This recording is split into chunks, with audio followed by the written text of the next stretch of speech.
Muy buenos días chicos, ¿cómo están? Un gusto saludarlos. Hoy vamos a hablar de los compositores eruditos nacionales de los años 1850 a 1960 y vamos a conocer un poquitito su biografía y cuáles son sus obras. Y vamos a empezar por el primero que es súper conocido, que es José Asunción Flores y es reconocido obviamente por lo que es el creador de la guarania. Él nació el 27 de agosto de 1904 y estudió en la banda de músicos de la Policía Nacional que ingresó a los 11 años. Es interesante cómo él se inició en la música porque hay una historia que él mismo había contado donde él, como él desde chiquitito trabajaba de cartonero, o sea, vendía cartones, juntaba y todo ese tipo de cosas y también de lustrabotas, ¿sí? Y como para poder ayudarle a su familia, obviamente a su mamá. Y como no tenía nada que comer, él había ido al mercado que estaba cerca de su casa y había robado un pedazo de pan, a lo cual le habían atrapado a él y le llevaron justamente en la comisaría. Y como castigo, básicamente, le hicieron limpiar partes del instrumento de viento, ¿verdad? Y él estaba limpiado y entre eso empezó a aprender lo que sería música. Y desde ahí fue que a los 11 años ingresó en la banda de músicos de la policía como aprendiz y empezó a estudiar música en sí.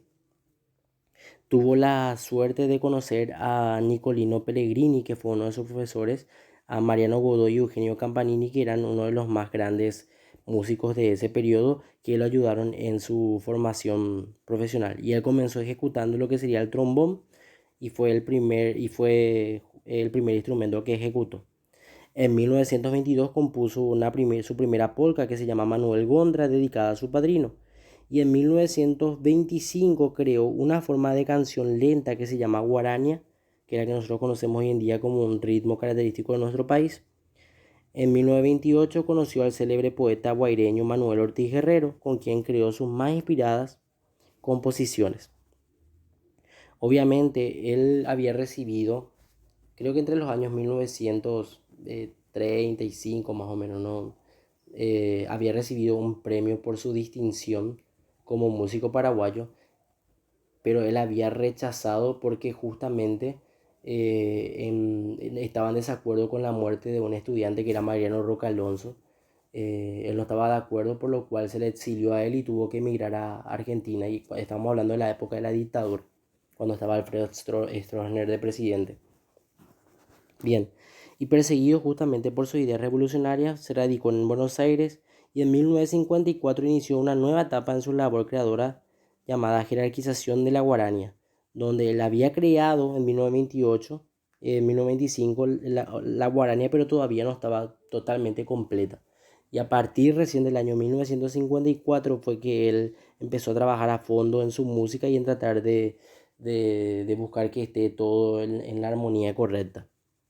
Y en el año 1960 viajó en la Unión Soviética, ¿verdad? Donde se presentó frente a la Orquesta de Radio y Televisión de Moscú y luego de una larga enfermedad falleció el 16 de mayo de 1972 en Buenos Aires y sus restos llegaron en 1991 luego de la caída de Alfredo Stroessner. ¿Cuáles son algunas de sus obras? Esta es la parte importante. Él creó no solamente composiciones musicales simples, sino que también creó poemas sinfónicos, o sea, para orquesta, que tiene que ver con Pujarepité, Ñanderubusú, Nuestro Padre Creador, que significa María de la Paz, entre otras. Y canciones de guarania como Jejuí, que fue la primera guarania, Arribeño Rezae, Ñasaindupe, India, que es súper conocido, Querasú, Buenos Aires Salud, Caate, Ñanaramboja, Panambiberá, entre otras. Y también piezas instrumentales, o sea, no cantadas, solamente instrumentales, como Mburicao, Obrerito, Agendún de Zapucay, Gallito Cantor, eh, Manuel Gondra, Punta Carapame, entre otros. Ese es entonces José Asunción Flores. Luego vamos con Agustín Pío Barrios, que es súper conocido, más con el nombre de Nitsuga Mangoré. Bueno, Agustín Pío Barros había nacido el 5 de mayo de 1885 y desde muy pequeño empezó a ejecutar la guitarra. En Asunción, básicamente él le conoció a Sosa Escalada, que era un guitarrista muy conocido de ese periodo, que él empezó a ver que Mangoré tenía el talento suficiente y le empezó a instruir dentro de lo que sería la guitarra. Y en 1910 emprendió su primera gira artística que inició en Corrientes, Argentina. Cabe destacar también que él estudió con Pellegrini en aquel entonces y todos habían admirado y resaltado por su habilidad dentro de lo que sería la guitarra en sí. Bien, hacia el año 1930, aconsejado por empresarios artísticos, ya que básicamente el rostro de Mangoré marcaba mucho lo que serían los rasgos indígenas, adoptó el sobrenombre de Nitsuga Mangoré, el nombre de un cacique timbú del tiempo de la colonia.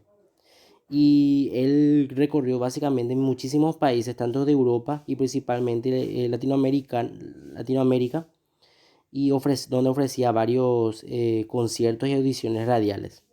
En 1939 recibió el ofrecimiento del presidente de El Salvador de establecerse en dicho país para impulsar la creación de una nueva escuela guitarrística, lo cual él aceptó y se formó como profesor del Conservatorio de Música de San Salvador, donde vivió casi la mayoría de su vida instruyendo a sus discípulos. Él falleció el 7 de agosto de 1944 a la edad de 59 años de un ataque al corazón, pero es el considerado como el compositor más destacado y representativo creador de la música para guitarra en América con proyección universal. Él era un guitarrista clásico, o sea, hacía música clásica. Y hasta hoy en día las técnicas que él desarrolló y las músicas que él ejecuta se practican en todo el mundo como guitarrista clásico, ¿sí?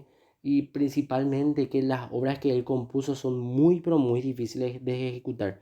Incluso guitarristas que estudiaron muchísimos años siguen diciendo que las obras que él ejecutó no son simples, que son complicadas, que hoy en día a veces Berta Rojas, eh, María Luz Bobadilla, y esos son los que ejecutan aquí en Paraguay y siguen llevando el legado de Mangoré.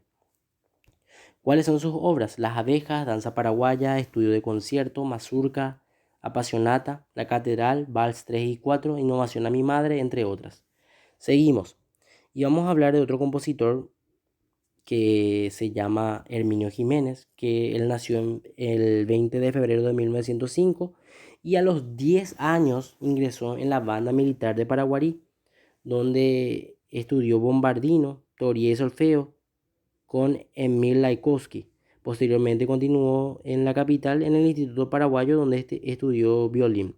Remberto Jiménez es uno de los más grandes compositores básicamente de música paraguaya, principalmente porque es un músico que sabía bastante de lo que sería la parte de armonía y creó no solamente obras musicales sencillas, sino que creó obras para orquesta específicamente. Él estudió con muchísimos músicos como era Salvador Déndice, formó también grupos importantes con otros músicos como Justo Pucheta Ortega, formando el dúo Jiménez Pucheta justamente. También por culpa de la dictadura tuvo que ir a Buenos Aires y ahí realizó sus primeras grabaciones de música paraguaya.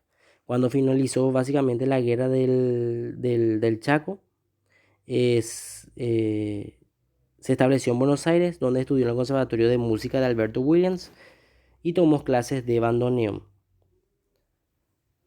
En 1944, el gobierno de Paraguay, por decreto del Poder Ejecutivo, declaró canción nacional a su música Cerro Corá, que trataba básicamente la guerra, que es en forma instrumental, una de las más importantes. En la década del 70, seguía obviamente en Argentina, fundó y dirigió la orquesta y el coro provincial que en la actualidad lleva su nombre. Con dicha agrupación presentó en 1975 en Asunción su misa folclórica paraguaya y fue nombrado miembro del Consejo Mundial de la Paz y en tal carácter realizó frecuentes viajes a Europa y a la Unión Soviética. Regresó a Paraguay y fue objeto del reconocimiento popular. Falleció el 5 de junio de 1991.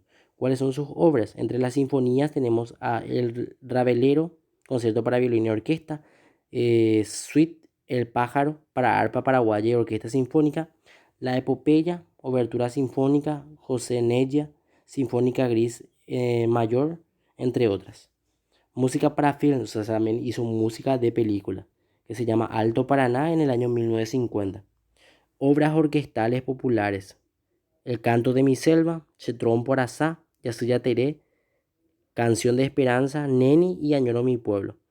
Canciones populares: Renacerá el Paraguay, Genovia Cuemí, Alto Paraná, Mi Oración Azul, Himno a la Libertad, Cerro Corá, Cerro Porteño. Él fue el creador de la canción de Cerro Porteño, lo que solemos escuchar generalmente en los partidos de fútbol, que es himno del club, ¿sí? Lejanía y numerosas más. Y por último tenemos a Juan Carlos Moreno González, que nació el 19 de enero de 1916 y comenzó sus estudios como autodidacta, o sea, él empezó a estudiar solo. Luego, en Buenos Aires, Argentina, estudió con José Manuel Benavente y Arturo Luzzati y dio inicio a sus estudios en armonía en el año 1950 en Brasil. En 1938 le otorgaron una beca para estudiar con el maestro italiano Furio Franceschini y hasta en 1940. Regresó al país ese mismo año y asumió la dirección de la sección música del Ateneo Paraguayo. Se dedicó básicamente a lo que sería la música popular, logrando varios premios con sus obras, y una de ellas se llamaba Tango Margarita. A partir de la década del 50, junto a Manuel Frutos Pranes, inspirado justamente en la zarzuela española, creó lo que se llama la zarzuela paraguaya, que es un tipo de ópera pero popular. También se canta de forma lírica, pero es más de un contenido popular, obteniendo durante muchos años un éxito en taquilla en la historia del teatro de nuestro país. También fue director del Conservatorio Municipal de Música desde su creación, y también fue director de Cultura de la Municipalidad de Asunción. Entre sus creaciones más sobresalientes se ubican el aspecto sinfónico. Mi perro está ladrando. Se llama Cuarajumimbe, movimiento de concierto para piano.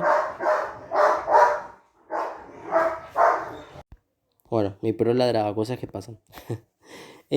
Música de cámara también creo, como sonata para violín y piano en si menor, trío para piano y cuarteto de cuerdas. Y en música para piano creó 3 piezas para piano, sonata del amanecer para piano también, y 3 aires paraguayos.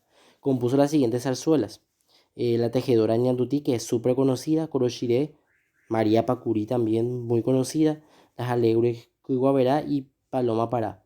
Falleció en Asunción en el año 1983. Es para conocer la biografía y también las obras. Vamos a tratar de conectarnos un poquitito. Yo les voy a decir el horario, obviamente, para poder escuchar también algunas de sus obras y poder conocerles más a estos compositores. Desde ya, un abrazo, chicos, y éxitos para todos.